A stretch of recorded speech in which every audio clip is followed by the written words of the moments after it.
গুপ্ত গুপ্ত কে গুপ্ত জানেন? জানেন না? হ্যাঁ শুনেন। আপনার সরকারে একজন বিদেশি নাগরিককে আপনি জাতীয় নিরাপত্তা উপদেষ্টা করেছেন। আপনার কি সেই আক্কেল জ্ঞান নাই? একজন বিদেশি নাগরিকের কাছে এই দেশের সেনাবাহিনী নিরাপত্তা সংক্রান্ত রিপোর্ট প্রদান করবে কিভাবে ভাবলেন? খলিলুর রহমান সাহেব কোন রাজপথে মিছিলে ছিলেন? আপনারা কি দেখেছেন খলিলুর রহমানকে কোনোদিন বাংলাদেশের রাজনৈতিক অঙ্গনে গণতন্ত্রের জন্য, ভোটাধিকারের জন্য, মানুষের সেবার জন্য এগিয়ে এসেছেন? সেই জাতীয় নিরাপত্তা উপদেষ্টাকে আপনি বিদায় করুন। সেই জাতীয় নিরাপত্তা উপদেষ্টা হয় নিজে পদত্যাগ করবে, না হয় আপনি তাকে বিদায় করবেন। এই দেশের নিরাপত্তা সংক্রান্ত কোন জাতীয় দায়িত্ব বিদেশি নাগরিকের হাতে থাকতে পারে না। Wake up to reality.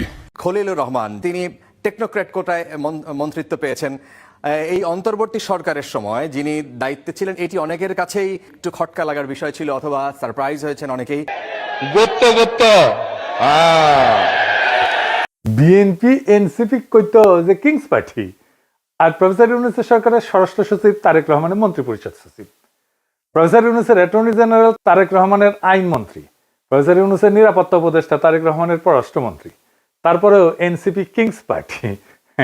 তো বিএনপির সমর্থকেরা নারী নেতৃত্ব নিয়ে কান তো ঝালাপালা করে দিছিল, মনে আছে না? কেন জামাত নারী ক্যান্ডিডেট দিল না, কিন্তু বিএনপি নারী মন্ত্রণালয়কে দিল একজন পুরুষকে। হ্যাঁ, বুঝিছাও, মন্ত্রী একজন আর প্রতিমন্ত্রী দুইজন, মোট তিনজন। সংখ্যালঘু সম্প্রদায় থেকে দুইজন, তা আবার একজন পার্বত্য চট্টগ্রাম থেকে। ওইটা পার্বত্য চট্টগ্রাম বিষয়ক মন্ত্রণালয়, ওইখানে পার্বত্য চট্টগ্রাম থেকেই একজন মন্ত্রী থাকে। তো হিন্দুরা তো ভোট দিলেন, আপনাদের মন্ত্রী কইয়া ডা ফ্রি ফ্রি সার্ভিস আর কত দিবেন? গয়েশ্বর বাবু হেভি চেতিছে মন্ত্রী হইতে না পাইয়া, দেখেন চেতে মেতে চলে যেতেছে, দেখেছেন?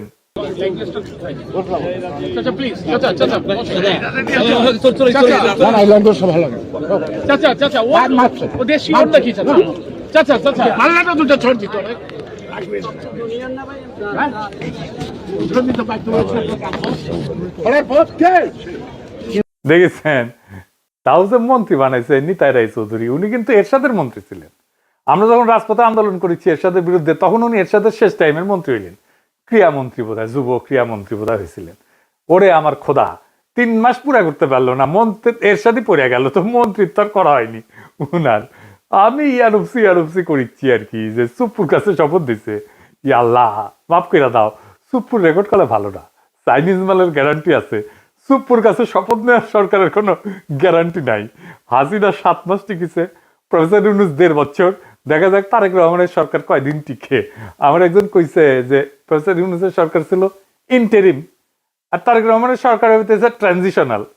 মানে অনেকেই কইতেছে এটা বেশি দিন থাকবে না, মানে কইতেছে এই সরকারের মেয়াদ পূরণ করার আগে কোলাপস করবে, দপ্পাস করে পড়বে দুঃশাসনের জন্য।